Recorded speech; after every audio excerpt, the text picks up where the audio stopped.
Hey guys, in this video I'm going to show you how to import and export data to and from CSV files in Python using Pandas. First, we need to import Pandas plus NumPy to combine vectors later in the exporting process.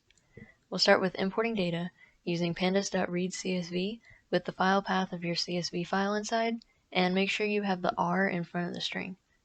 Then we'll do data.head just to see the first few rows of the data.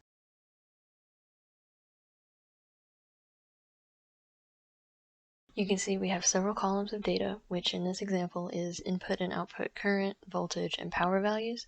So to actually plot or do anything with this data, we need to separate the columns into their own vectors. And to do this, we need to know the exact name of the columns, which is why it was good to display this table. And then let's print the shape and the first few values of these three vectors to make sure that it's right.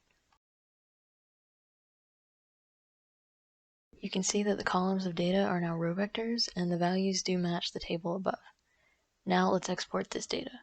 First, we want to combine all the data vectors into one matrix using the block function. And inside, I've reshaped the row vectors to be column vectors.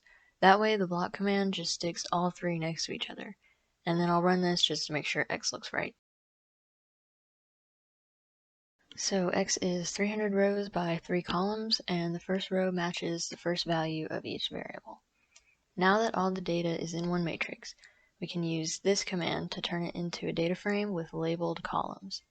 Then we can export this data frame to a CSV file. Put your desired file path inside, and again, don't forget the R before the string.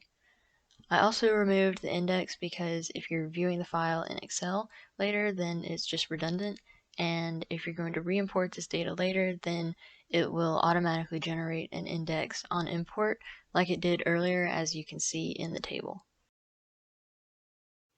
Thanks for watching. You can find the code from this on GitHub using the link in the description. Like and subscribe if this video was helpful, and if there's something you'd like to see in the future, or if you have any suggestions on what I can do better, please let me know in the comments below.